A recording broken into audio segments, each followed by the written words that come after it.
Olá, questionadores e curiosos! Hoje a gente vai começar o nosso quadro Contos de uma Seita.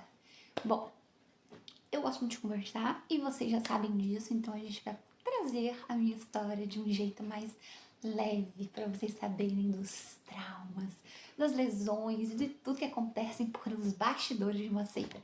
E como isso pode impactar a nossa vida, né? Nossa, minha câmera tá uma coisa aqui que não estabiliza, tá? E antes que vocês perguntem, eu estou de óculos de sol porque eu não posso sair lá fora, então a gente finge que tem um solzinho aqui dentro pra ficar. Entendeu? Então vamos lá. Gente, eu separei algumas coisas em partes, porque, sabe, 11 anos, né? Muita coisa. E se eu for contar tudo, vai dar um vídeo muito longo, vocês não têm paciência de ver vídeo longo. Então, assim, dividi, tá? Acidentes, lesões, essas coisas assim, desse tipo. Então, a gente vai começar hoje com acidentes. E não vou contar todos ainda, porque são muitos. Então, vamos lá. Gente, como todo mundo sabe, eu sou ex-noiva de um pastor. E aí, né, belíssima, chegou o dia de ir para uma coisa chamada curso de noivas. E aí eu fui bem linda, maravilhosa, achando que eu ia aprender muitas coisas sobre a Bíblia, sobre Deus, etc. E não, fui enganada. E fui e dei com os burros na água. Mas, assim, era meu sonho que eles tinham colocado em mim, sabe? E aí fui projetada para isso, né? Uma projeção psicológica para aquela situação ali. Porque eu entrei muito nova naquela situação, né? Então, assim, teve muita lavagem cerebral. Fui conduzida de muitas formas.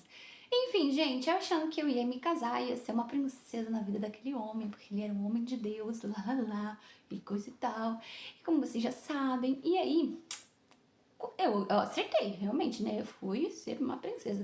Só que eu não sabia que eu ia ser a Cinderela. Virei escrava dos outros, né? E a minha madrasta, no caso, eram 25 esposas de pastores, fora os esposos delas, esposos, maridos, não é esposos, né? Maridos, os maridos delas. Enfim, né? Tinha muitos carrascos por lá. Vamos pra história. Bom, eu lembro que antes da gente chegar no curso, era sempre falado pra gente: você não pode dar problema. Porque se você der problema, você vai embora, você não casa, você entendeu? A gente manda pra sua casa. E aí, isso era um terror psicológico, né? A gente tá falando de um jeito aqui brincando, mas era um terror psicológico, porque tudo que tu fazia, minha filha, era motivo pra falar: não, eu vou te mandar embora. Não, por que você tá espirrando? Você tá espirrando por quê? Eu vou te mandar embora. Então, assim, era muita coisa psicológica, principalmente com relação ao médico. Então, assim, você ficou doente, eu vou ali dar uma passadinha no médico pra ver. Vá pra provar. Porque eles vão falar que você tá inventando doença pra você ir no médico. Porque você está enriquecendo a indústria farmacêutica. Não, Natália, isso é coisa, isso é história, isso é forçação. Não, não é. Escutei isso aí da boca da maravilhosa. Enfim, então vamos lá. Gente, o primeiro dia não, um tempo depois, foi bem no começo, acho que uns 3 meses que eu tava lá na casa de um bispo fulano e uma esposa fulana. E aí eu tava morando com eles, na mesma casa deles, né, no mesmo apartamento. E aí tinha um quartinho lá pra mim que era do lado deles. Então, e o apartamento fazia um barulho. Sabe quando tu tá morando na casa do seu pai, e aí tu acorda de madrugada pra ir no banheiro, daí tu fica desesperada, porque tudo que não era pra fazer barulho faz barulho aquela hora? Era exatamente essa sensação que eu tinha 24 horas. Então, assim, 24 não, né? Porque eu era escrava, Isaura nas outras horas. Então não tinha muito tempo. Mas quando eu ia dormir, eu ficava desesperada, porque qualquer coisa dava pra ouvir. Então, e o chão era aquele chão laminado de madeira, sei lá, que raio que era aquilo? Porque tu pisava, o barulho fazia. Falei, gente, pelo amor de Deus. A porta parecia que não tinha visto óleo, faz a. E aí, na minha vez, o negócio fazia barulho. Eu ficava desesperada. Qualquer coisa me dava desespero, gente. Sabe aquele relacionamento tóxico? Não sei se você teve relacionamento tóxico, eu espero que não. E tudo te dá medo de fazer? Pois então, eu tinha muito medo de fazer tudo. Eu tinha medo de abrir a porta do quarto, eu tinha medo de andar, eu tinha medo de, sei lá, usar o banheiro de noite, eu tinha medo de ir na cozinha beber água, eu tinha medo de muita coisa. Eu não fazia muita coisa porque eu tinha medo. E aí você fala, Natália, isso é exagero, as pessoas têm que entender, ela ia te entender. Não, gente, não ia entender, porque qualquer coisa era um motivo pra você ser mandada embora. Então, assim, e outra, né, o meu ex-noivo, né, da época, falava assim: ai, Natália, você toma muito cuidado, porque tudo que você fizer vai refletir em mim. Ajuda, né? Ajuda. Então ficava uma coisa mais ainda, uma pressão pior.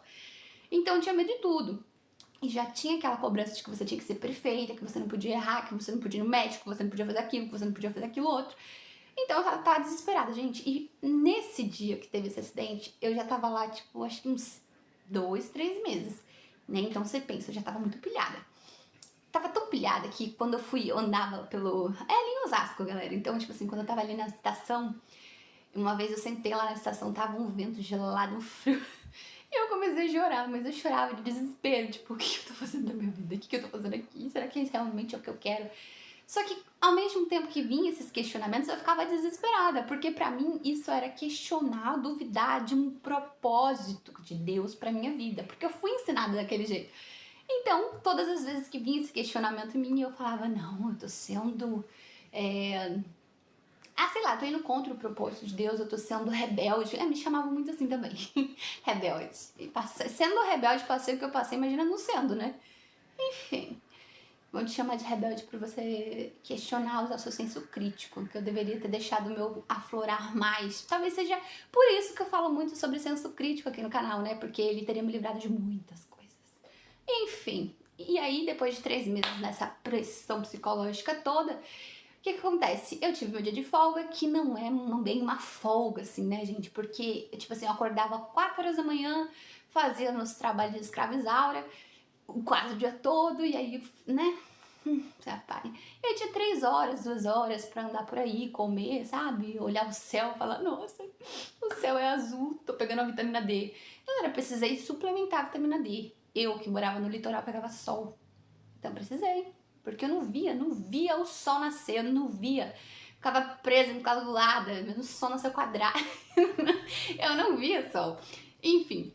E aí, tava no dia dessas folgas, eu falei, vou juntar lá no Capão Redondo. Então saí lá de... Ai, minhas pernas doendo. É lesão. Saí lá de Osasco, fui pro Capão Redondo, longe, tá? Se você acha que não é longe, meu bem, então vai de ônibus pra tu vir. Pega um trem pra tu ver se não é longe. É longe, é longe. Fui, bem linda, bem plena. Fui lá, nossa, vou almoçar. Vou esquecer que minha vida é essa coisa toda. Só que o povo falava que aquilo ali era um propósito de Deus, sabe? Então eu aguentava, boca aberta. Enfim, aí eu fui pra lá, fui almoçar, toda felizinha, toda, ai, nossa, eu esqueci da minha vida, desse lugar que eu não aguento mais. E aí eu fui, e claro, com o meu celular ligado, porque se as bonitas me ligassem, né, as donas da escrava aqui, eu tinha que sair correndo na hora que tivesse pra ir lá atender as bonitas, né?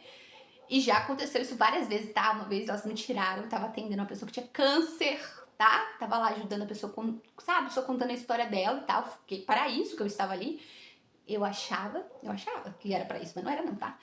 Enfim, você vai descobrir ao longo dessa série que não era. E aí, elas me tiraram dessa conversa, no meio da conversa. Eu desligar o telefone, mandaram uma pessoa entrar no meio da conversa pra me tirar de lá pra falar assim, Natália, preciso muito de você. Ficaram bravas porque eu desliguei o telefone. E eu falei, o que aconteceu? Ela, porque eu queria que você fosse buscar uma lasanha. Gente, aquele dia eu fiquei muito brava. Porque você tinha que ir lá embaixo buscar uma lasanha pra mim. Era uma catedral, sabe? Tinha vários andares. Ela falou assim, você desce lá e pega. Falei, aquele dia eu fiquei com vontade de xingar. Eu falei, não, tô conversando com a pessoa que tá falando do câncer dela, sabe? Tá desabafando da vida dela. E a criatura bonita, maravilhosa, com as unhas, não pode descer uma escada pra pegar uma lasanha. Pede pra alguém pegar. Que raio que tinha que ser eu. Enfim, né? Eu fiquei brava, como vocês já me conhecem, eu fiquei super brava, só que eu não respondi ela. Eu fiz assim, que bom, querida. E saí andando e fui continuar meu atendimento. Por isso que eu era chamada de rebelde. Eu gosto do título, amo, devia ter sido mais. E aí, voltando à história. Ai, gente, eu tenho um TDAH muito forte, por isso que eu tenho que dividir esse quadro em várias partes, porque eu começo a contar, eu lembro de muita coisa. Enfim, é só pra contextualizar. Aí eu fui, almocei, né? Tava toda feliz, toda maravilhosa. Quando eu fui voltar pra minha casa, porque eu tinha horário pra cumprir, eu tinha que chegar no horário, se eu não chegasse no horário, nos meus ouvidos, eu tava desesperada, porque eu me distraí e falei, gente, falta 1 hora pra eu chegar em casa. Pede um Uber aí, porque eu tenho que chegar naquele lugar antes do meu horário, porque que vão pensar, vão falar que eu não sou uma pessoa que cumpre horários, vão falar que eu sou descompromissada, irresponsável, e não. Gente, eu tava desesperada. E aí, o fulaninho de tal pegou e falou assim, vamos chamar um Uber. Eu falei, Pode chamar, melhor ainda, vou mais rápido, né? Aí ele chamou o Uber, foi no carro junto comigo. Enfim, aí a gente tava indo, gente, pra entrar no Osasco, não sei como que é aquela rua, não lembro. Sei que tem uma rotatória, assim, pra fazer uma entrada pra Osasco, não sei. Sei que é um negócio que, tipo, gira, não sei se é rodando ou é, tipo, uma meia curva, sei lá, é um negócio assim, que meio que venta. Aí, a gente tava no Uber, tudo tranquilo, eu falei, eu vou dormir, porque eu não durmo nessa vida, eu sou escravizaura, eu durmo 3 horas por dia, eu vou aproveitar o tempo que eu tenho pra dormir. Eu dormia até no banheiro, tá, gente? Todo o tempo que eu tinha, eu queria dormir. Ai, eu vou no banheiro. Inclusive, eu desenvolvi anemia nessa época. Depois eu conto esse babado também. E aí, galera, eu dormi coisa de 5, 10 minutos. Só porque escravo não tem paz naquele lugar, não tem. Nem no dia de folga tem paz. E aí eu falei, vou dormir. Dormi 10 minutos. Quando não, eu tava assim, sabe quando você tava assim sentindo as curvas do do carro? Você que é CLT, você me entende. Eu senti que dorme no ônibus, o ônibus vira pro lado errado e a gente fica assustado, porque tá acostumado com as curvas do ônibus. É a mesma coisa. Eu tava acostumada com as curvas que os carros faziam, porque eu dormi em todo lugar. E aí eu tava dormindo, e aí o carro fez uma curvinha assim, eu lá sentindo as curvas do Uber. Nossa, daí ficou estranho. Eu tava sentindo as curvas do carro. E aí eu escutei de fundo um freio, sabe? Tipo, quando eu fui abrir o olho, minha filha, foi uma porrada, pá, bem nas costas do carro, assim, parecia que o carro tinha atravessado minhas costas e parado lá na frente. Sei que eu voei, fui lá na frente. O pescoço fez assim, o meu joelho entrou dentro do coisa do... Sabe aquele banco da frente? Tem um negócio de ferro. O meu joelho bateu ali, bateu num negócio de colocar garrafa atrás. Aí machuquei o pescoço, porque o pescoço tava aqui, foi pra frente. Quando eu vi, menina, eu acordei assim, acordei e falei, ai meu Deus, você achou que eu tinha pensado que eu tinha morrido? Eu também pensei. Foi isso que eu pensei. Falei, eu morri, acordei. Aí eu olhei pro lado e falei, morri, fala que aqui é o céu, porque se não for, eu vou pro céu do já, porque vão acabar com a minha raça. Falta 20 minutos pra mim chegar e eu sofri um acidente. Eu não sei se era o sangue quente, eu tava desesperada, mas eu só conseguia pensar em não chegar atrasada. Olha o tamanho da pressão psicológica, né? Então, pensa. Aí, saí do carro, fui ver se tava todo mundo bem, o Uber tava bem, todo mundo que tinha batido na gente estava bem, porque quem bateu na gente foi um homem que estava alcoolizado, e aí ele bateu mais 5 carros e depois atingiu a gente. O carro deu perca total, um acidente feio, galera. Nossa, é que eu não tenho foto. A parte de trás do Uber ficou detonada. Não sei como que a gente não se machucou. Não sei. E aí, eu olhei pra tudo aquilo e fiquei pensando, e agora não para Uber nesse lugar, nessa entrada de Osasco, o carro não vai parar aqui, eu vou chegar atrasada, eu vou ter que falar que eu sofri um acidente, eu vou ter que falar que eu vou pro hospital, eles vão acabar com a minha raça, e eu só conseguia pensar nisso. E aí o povo falou, menina, vamos pro hospital, que a gente não sabe o que aconteceu com você, né, vamos né, fazer um check-up aí, né, direitinho, vamos chamar uma ambulância. Eu falei, galera, chame a ambulância pra vocês, meus amigos, vocês podem ir pro hospital, eu não tenho esse direito, vão vocês, porque esse cara aqui tem que estar no horário. Desesperada, galera, desesperada. Daí chamaram o Uber pra mim. Quando eu fui ver, entrei no outro Uber. Falei, eu vou dormir. Só que eu tava com um traumazinho de dormir, né? Porque aquela freada. Falei, meu Deus, escuta até hoje o barulho. Eu fiquei com trauma naquele dia. Quando eu entrei no outro Uber, o meu sangue começou a esfriar. E aí o que aconteceu? Comecei a sentir dor, menina. Era uma dor no pescoço, era dor no joelho, era dor na bacia, era dor na costela. E eu assim, agora, não posso ir pro hospital. Isso foi no sábado de noite. Num domingo de manhã eu tinha que estar acordando 4 horas da manhã pra esperar um ônibus, sozinha no escuro, tá? Perto de um cemitério, um lugar que eu não conhecia, porque a pessoa que eu morava, que era esposa de um bispo, e um bispo fulaninho de tal, eles não me davam carona pra ir pra igreja, tá? Eles pegavam o carrozinho deles, iam pra igreja e eu me lascava lá sozinha, ó, se dane você. E ainda tinha que fazer café da manhã pra eles antes de sair. Então você pensa como eu tava desesperada. Eu não tinha tempo pra ir pro hospital, galera. Eu sei, e com certeza vocês têm que fazer isso. Vão para um hospital, pelo amor de Cristo. Não é, né? Não tem que ser igual eu, não. Mas vocês estão entendendo que aqui é o quadro Contos de uma Seita, né? Baseados em fatos reais da minha vida. Só que eu vou contar isso uma história mais leve pra vocês não ficarem traumatizados como eu fiquei. Enfim, e aí eu tava desesperada, não fui pro hospital, comecei a sentir várias dores. Quando eu cheguei no apartamento, galera, subindo o elevador, eu já tava assim, ó. Como que eu vou fazer a fulana pensar que eu tô bem? Porque eu não tô bem. Comecei uma dor, gente, uma dor maluca. E aí, esse dia, a queridona resolveu me esperar na porta do apartamento. E eu assim, ó. Menina, eu sei que eu engoli toda a dor que eu tava sentindo. Eu tava mancando. Forcei meu pé a pisar no chão. Andei assim. Não vou andar nesse momento porque eu tô com lesões no joelho e estou impossibilitada de andar. Então não vou fazer essa cena pra vocês. Próximo vídeo, talvez. E aí eu forcei meu pé a andar, sabe? E aí eu fingi que tava tudo bem assim, ó, com aquela cara de cu, assim, sabe? E aí fui andando. Quando ela chegou lá, abriu a porta, a fulana tava na porta assim, ó. Parecia meu pai, quando ele me bateu e falava, passa. Falei, ai, como que eu vou falar pra essa criatura que eu sofri um acidente? Como que eu vou falar? E não era culpa minha, gente. Não era culpa minha. Mas enfim. Segurei fundo, ela olhou pra minha cabecinha. Tá atrasada, né? Eu falei, não, 2 minutos, que eu tava ali embaixo conversando com o porteiro, mulher. Não, gente, eu tava ali embaixo, 2 minutos, eu falei com o porteiro, falei, boa noite. Não passou disso. Do resto, foi o tempo que eu demorei pra chegar no elevador. Me arrastando. Aí ela falou assim, ai, vamos jantar. Eu, como não sou boba nem nada, falei, não, querida, não quero jantar não. Porque eu sabia que ela fazia eu fazer janta. E aí eu falei, não quero não. Janta vocês. Aí ela ficou, obviamente, decepcionada, porque ela queria que eu fizesse a janta. Aí ela fez aquela cara dela de, então tá bom, pode ir pro seu quarto. Aí eu fiz, tá bom, com licença, criatura. E eu fui assim, boa noite. Ela, boa noite. Fechei a porta do quarto e comecei a chorar. Mas eu chorava de dor. E aí tinha que chorar em silêncio também, porque ninguém podia ouvir eu chorando. Coloquei o travesseiro na minha cara e comecei a chorar. A gente chorava. Quando eu fui ver minha perna tava toda arrebentada, toda roxa, porque eu tava de calça e não tinha visto. Quando eu tirei, minha perna toda roxa. A costela doía quando eu respirava. Aqui, ó, começou a inchar porque eu bati esse ossinho aqui, não sei aonde, não sei como. Mas tinha essa parte do ossinho da bacia, tava inchada. E eu lá desesperada. Ai, alguém tá me ligando, sai, tô contando a história. E aí eu tava desesperada. Quando eu olhei minha mala, eu falei, tem um remédio aqui. Aí eu tomei Mesolida, Dorflex, não sei o que. Não façam isso, obviamente. E fui dormir, gente. Eu não consegui dormir de tanta dor. E aí no outro dia tava eu, 4 horas da manhã, fazendo tudo que eu falei pra vocês. E fingindo que a vida tava toda numa boa. Ai, Natália, você foi irresponsável de fazer isso. Concordo com vocês. Super irresponsável, mas assim... As pessoas iam me matou. Entendeu? Então, assim, foi o meu primeiro acidente, que eu me lembre. Eu não estou contando em ordem cronológica, mas que eu me lembro foi esse. E aí, quando eu cheguei na igreja no outro dia, passei o dia inteiro sendo escravizada, normalmente. Fazendo tudo que não era pra mim fazer e não deixava eu ajudar as pessoas que estavam enchendo o meu saco o dia inteiro e etc. E aí foi isso, galera. Primeiro acidente que eu tive. E aí, peraí, deixa eu ver o tempo que eu tô falando, que eu tô hablando, porque vocês não têm paciência de escutar vídeo longo.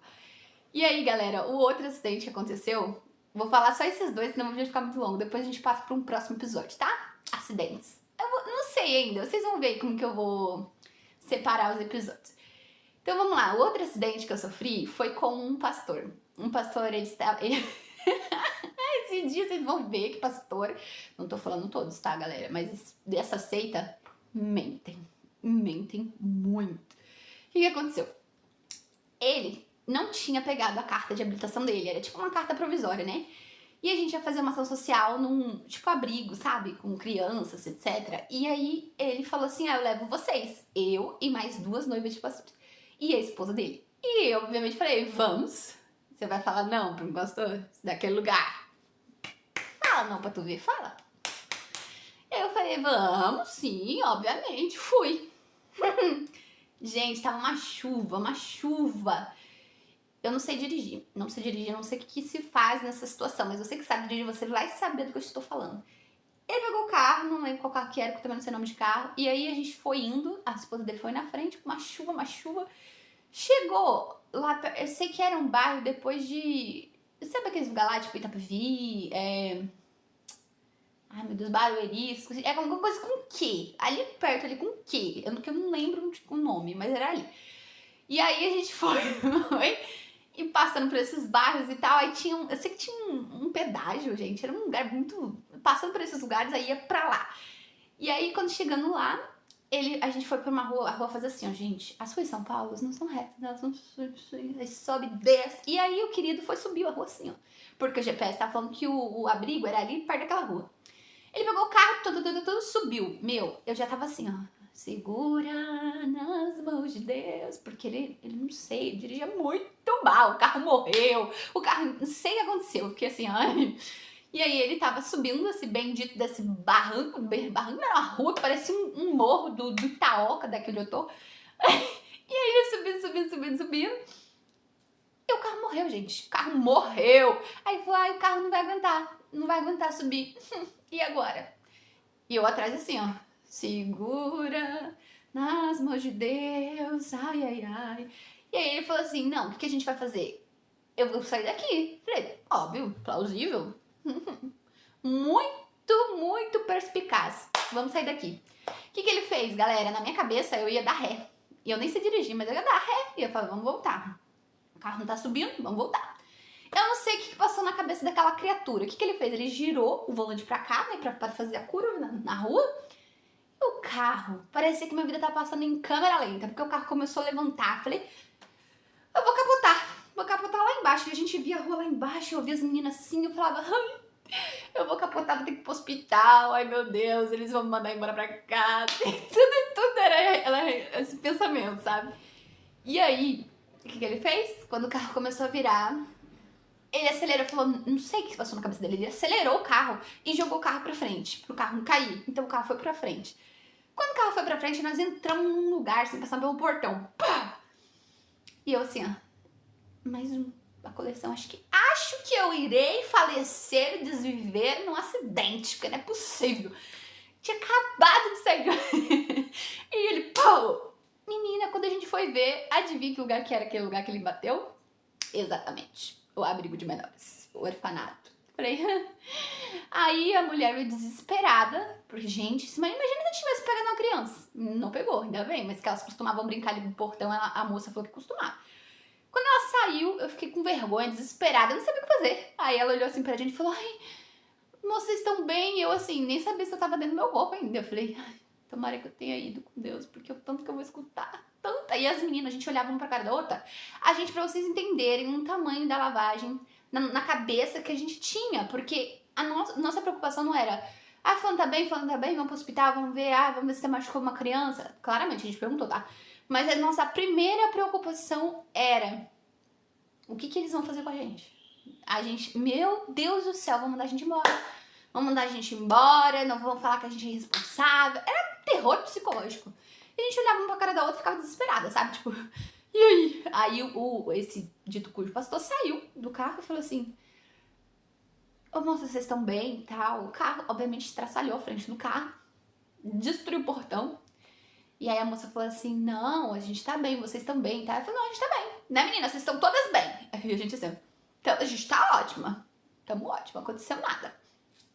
Desesperadas. Aí a moça falou que aquele lugar lá era um abrigo, galera. Nossa! É porque assim, ó, moça do céu, a gente queria vir no abrigo, a gente queria entrar no abrigo, mas não era bem desse jeito.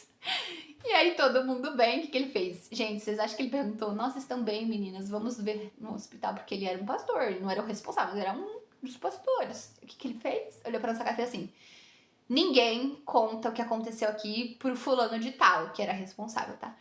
De todos eles. Ninguém conta pro fulano de tal. Eu não gostava do fulano de tal, tá, gente? Nem desse poder, porque eles eram os piores. E aí ele falou, não conta nada que aconteceu pro fulano de tal, porque senão eu vou pra Berlim e vocês todas vão também. Aí eu fiquei assim, ó. Tá bom? E as meninas, né, gente? As meninas tudo, não vamos contar, não vamos fazer nada, vamos nem pro hospital. Aí ele fez assim, então tá bom, eu vou consertar o carro aqui, ele não vai ficar sabendo. Gente, a gente não contou. Não contamos porque a gente estava desesperada. Então, mais um acidente para conta. Tá feliz? É isso, galera. Então, tem mais, sabe? Teve uma vez que o meu ônibus bateu. Teve outra vez também, que eu fui atropelada. A pessoa falou assim, Natália, você tá inventando. Não, pior que eu não estou inventando, galera. Eu achava que naquela época eu pensei que eu ia me desviver, ser desvividas em acidentes, porque era muito acidente. Teve uma época que só, tipo, um atrás do outro. Também é São Paulo, né, galera? São Paulo acontece muito acidente. E eu não fui ao hospital nenhuma vez. Acidente assim de carro, de coisa, não fui. Natália, por que você é responsável? Não, galera, porque se eu fosse pro hospital, eles iam saber. E aí eu ia ficar na roça, tá? Então eu não queria, desesperada. Porque todo mundo que foi pra lá, gente, a gente vendeu tudo que a gente tinha. Então, por exemplo, eu tinha uma empresa. Vendi minha empresa, vendi, mas eu não tinha mais nada aqui, sabe? Era tudo pra estar lá. E as meninas também, as meninas foram de muito longe, né? Vieram, não, foram de muito longe. Então, assim, era um terror psicológico que eles usavam e tal. E a gente funcionava, porque a gente era tonga-monga. Eu sendo rebelde, igual eles falavam, era tonga-monga. Tinha que ter sido mais. Mas um dia, galera, calma aí que eu vou contar só esse pedacinho aqui e vocês podem ir embora, calma. Eu fui falar com a fulaninha de tal, que era a esposa do pastor, que eu já não gostava dele, porque ele era um dos piores. Ele era o responsável por todos. E ela, fulaninha, a esposa dele, era pior. Gente, ela era insuportável. Fulaninha de tal. E a fulaninha de tal, o que ela fazia? Ela era chata pra caramba. E ela falava esse negócio de indústria farmacêutica enriquecer. E aí, teve um dia que eu já tava de saco cheio. Aí, o que eu fiz? Eu tinha que ir no hospital essa vez, depois desses acidentes, tá? Eu tinha que ir no hospital, gente, porque eu tava sentindo uma dor que era uma pressão bem aqui na coluna, na cervical, e ela passava pros meus braços. E eu já não sentia mais o braço ficava dormente. Eu tinha muita dor nas costas aqui, ó. E não passava. E eu já tinha tomado muita medicação, porque eu fui no hospital escondido, sem elas saberem. Só o nível. Fui escondido num clínico lá, no SUS, na minha folga. Eu fui lá, eu fiz tudo muito rápido. E ela falou pra mim, se eu tivesse tomando os remédios que ela indicar e não passasse, eu tinha que passar no ortopedista. E eu tinha que ver isso, porque era uma coisa séria. E aí eu fui falar pra fulaninha de tal, que era pior. Só que ela era responsável, né? Falei pra ela, eu reuni todas pra servirem de testemunhas, né? Tipo, todas as esposas de pastores e as noivas de pastores. Gente, foi a pior coisa que eu fiz, mas na minha cabeça, né? Não sei porque eu ainda pensava que daria certo. E aí juntei todas elas e falei, ó, fulaninha de tal e fulaninhas que são testemunhas, eu preciso ir no hospital por causa disso, disso, não estou vendo melhor, já tomei muito remédio e pra mim é uma coisa séria. Pra quê? Ela chamou todas as noivas de pastor e fez assim, tá vendo? Vocês não deveriam ser igual a ela. Tá enriquecendo a indústria farmacêutica. Galera, eu nem tinha comprado os remédios. Eu tinha recebido esses remédios de doação, porque se eu comprasse, elas iam olhar meu extrato bancário e ia falar, por que você tá gastando com remédio? Pois então. E aí ela falou, vocês estão enriquecendo a indústria farmacêutica porque vocês vão no hospital por qualquer coisa. Como assim qualquer coisa, galera? Esse dia eu fiquei muito brava. Muito brava. Porque eu ficava brava com a situação, mas eu fiquei muito brava. E aí eu olhei pra cara dela e falei assim, nossa, que lugar escroto que é esse? Isso já tinha passado muito tempo, tá? Falei, que lugar escroto, que pessoa escrota, eu não gosto dessa fulana. Não gosto dessa fulana, essa fulana é tonga-monga, vocês não podem fazer isso. Aí quando eu saí de lá, gente, eu não falei isso pras fulanas, tá? Falei pras noivas, eu falei, vocês não podem não ir no hospital, quer saber? Eu vou no hospital porque todas as vezes que eu não fui, eu comecei, sabe, desabafar. E eu lembro que esse dia eu peguei o telefone e liguei pra deputada federal. Natália, como assim você ligou? Liguei, meus amigos, liguei. Porque eu servia pra ser escravizada, eu servia pra ser, sabe, torturada, servia pra passar por um monte de coisa. E quando eu tava precisando, banana pra mim. Não. Aí eu peguei meu telefone, porque essa deputada, ela ia lá na igreja, tá? Fazer ações. Então eu peguei e falei pra ela, falei, querida, eu estou passando por isso, preciso que você me ajude a passar no médico, não sei o quê. Ah, sei lá, falei pra ela, gente, sei lá, foi um desespero. E aí essas fulaninhas ficaram sabendo. E aí o fulaninha ficou sabendo que era a esposa dos pastores, e aí fez uma reunião, né, pra me descascar na frente de todo mundo. Enfim, eu fui no médico e a gente descobri que eu tava com uma protusão discal, que é tipo quando a sua... Ai, tipo um quadro que evolui para uma hérnia de disco cervical. Então, sim, eu estava certa, não era uma coisa comum, sim, precisava de uma avaliação e sim, eu precisava de um ortopedista. Porque depois dessa avaliação, o ortopedista falou que eu tinha que tomar injeções de 15 em 15 dias, eu tinha que tomar remédios... Ai, gente, eu sei que tinha um remédio lá que era pra fibromialgia, de tanta dor que eu sentia. E a criatura achava que era frescura, sabe? Aquele dia eu fico com vontade de gravar a consulta e estragar na cara dela. Mas aí não... fica pro outro vídeo. Então, galera, é isso. Esse foi os contos de hoje. Acidentes, proibição de ir no médico. E a gente era julgada como, ai, desperdício, irresponsável, não sei mais o que, tá? Então fica aí para um próximo conto. Beijo. Se inscreve no canal, curte, comenta, compartilha e coloca aqui os seus traumas.